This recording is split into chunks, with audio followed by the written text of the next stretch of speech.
Witam wszystkich gorąco w odcinku, który zapoczątkuje taką kolejną miniserię, w której będę opowiadał o taborze. Dokładniej będę się starał omówić każdy tabor, szczególnie lokomotywy.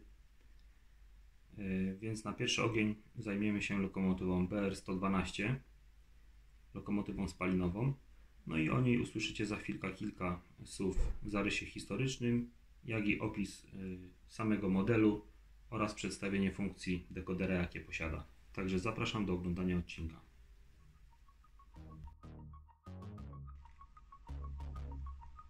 Ta seria niemieckich lokomotyw spalinowych Fausto, bo do tej właśnie grupy należy nasze BR-112, została wyprodukowana na potrzeby zarządu kolei niemieckich w celu stopniowego zastępowania pojazdów trakcji parowej. Lokomotywy serii Fausto były odpowiedzią na zapotrzebowanie lokomotyw do obsługi średnich i ciężkich pociągów zarówno pasażerskich, jak i towarowej oraz ciężkiej obsługi manewrowej. Produkcja tej serii lokomotyw miała miejsce w latach 1966 i 1985, a od 1992 roku lokomotywy te zaczęły stopniowo przechodzić na przysłowiową emeryturę. Lokomotywę wyprodukowano w ilości około 1150 egzemplarzy. Niewielka część tych lokomotyw była eksportowana m.in. do Chin, ale większość użytkowana była w byłym NRD. Jak praktycznie każda seria lokomotyw, także i ta seria przechodziła w czasach swojej świetności liczne zmiany, ulepszenia oraz modernizacje mające na celu udoskonalenie konstrukcji. Nasza BR-112 jest jednym z podtypów lokomotywy Fausto, gdzie numery 108, 110, 112 oraz wreszcie 114 oznaczają wersje z różnymi silnikami o różnej mocy w przedziale od 736 do 1100 kW. Przy czym omawiana tutaj lokomotywa BR-112 posiadała silnik 883 kW. Pierwotnie prędkość konstrukcyjna lokomotyw Fausto wynosiła 100 km na godzinę, ale z czasem została zmniejszona z różnych powodów przez zarząd kolei niemieckiej do 80 km na godzinę. Masa tej lokomotywy wynosi około 64 ton. BR-112 jest lokomotywą spalinową poruszającą się na dwóch wózkach dwuosiowych o układzie osi BB, co oznacza, że oba wózki są napędzane razem z tej samej przekładni i połączone ze sobą wałem Cardana. Jako ciekawostkę można podać zabieg zmniejszenia prędkości niektórych egzemplarzy aż do 65 km na godzinę, zwiększając tym samym siłę pociągową poprzez zmianę przekładni. Zmiana przekładni była częstym sposobem na zwiększanie siły pociągowej lokomotyw kosztem prędkości maksymalnej. Lokomotywa posiadała hydrauliczny system przeniesienia napędu oraz skrzynię biegów. Kolejną ciekawostką jest fakt, że pierwszy egzemplarz tej lokomotywy posiadał malowanie niebieskie, a kolejne malowania to już standardowo malowania na ciemny czerwony z białymi pasami, z wyjątkiem malowania białego w zielone pasy w modelu Fausto 003. BR-112 posiadała kocioł parowy do ogrzewania pociągu, dzięki czemu lokomotywa była przystosowana do prowadzenia składów pasażerskich.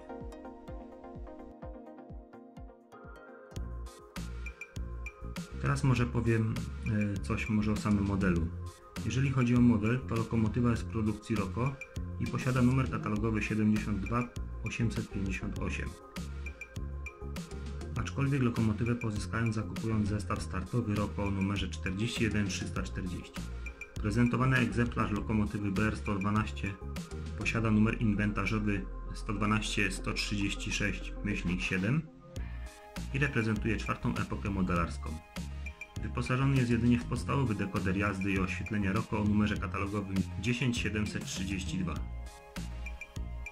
Funkcje lokomotywy, a raczej jego dekodera, zatem są bardzo ograniczone jak na możliwości dzisiejszych nowoczesnych dekoderów, a prezentowany przeze mnie model posiada czerwono-ciemne malowanie z białym pasem oraz oświetlenie białe i czerwone zmienne z kierunkiem jazdy, co zostanie pokazane w następnych scenach. Pokażę teraz, jakie funkcje posiada ten podstawowy dekoder. Więc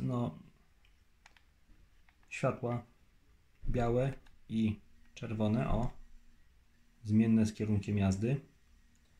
To jest taka podstawowa funkcja, to praktycznie, nie praktycznie, tylko po prostu każdy dekoder posiada taką funkcję sterowania oświetleniem. No i jest jeszcze funkcja, której często tutaj w tej lokomotywie używam, a mianowicie, zobaczcie jak ona teraz przyspiesza.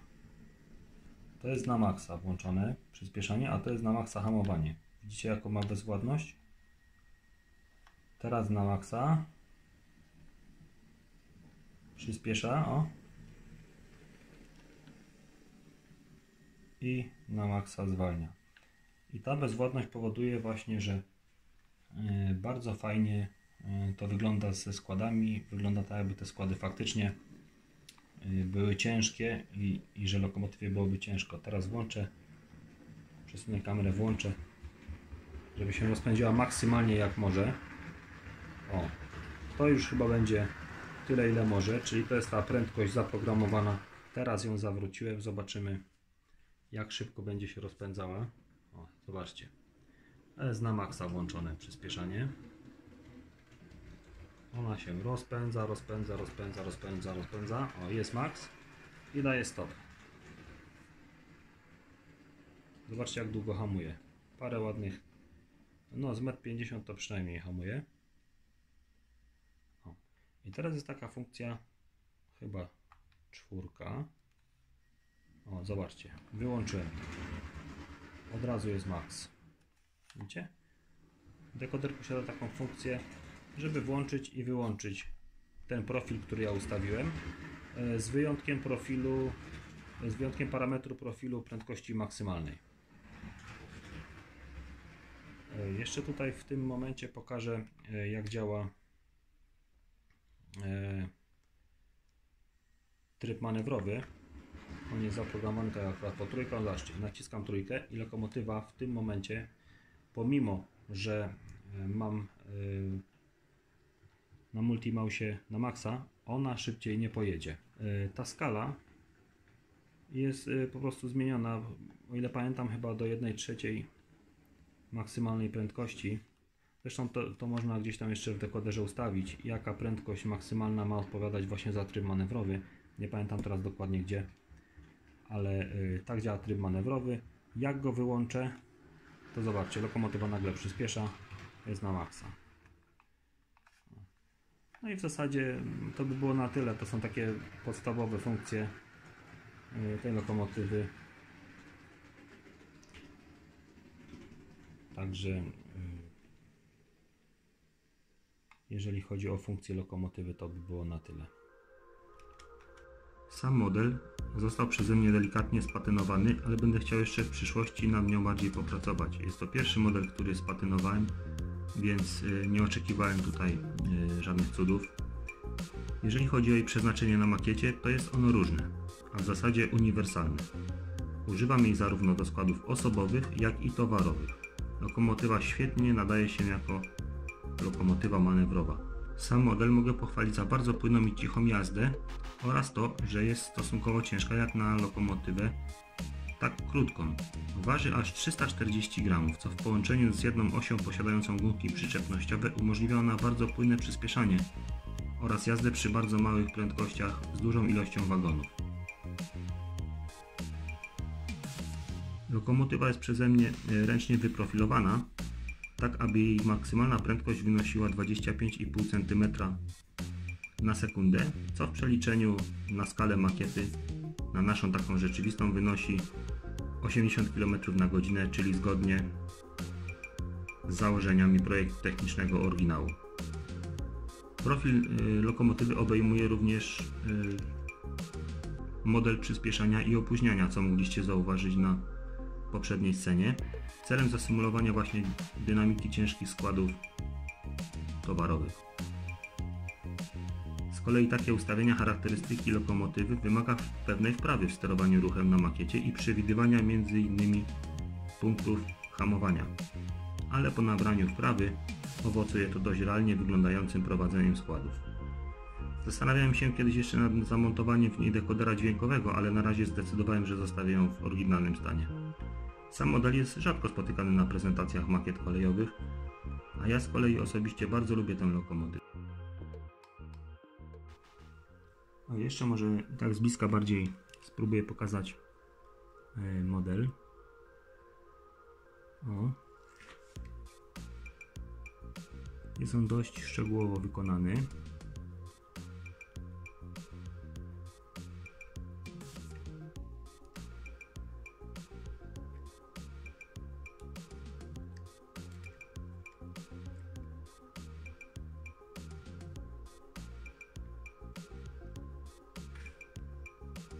No jest dosyć, tak jak wspomniałem, szczegółowo wykonany. Jak dla mnie bardzo fajnie.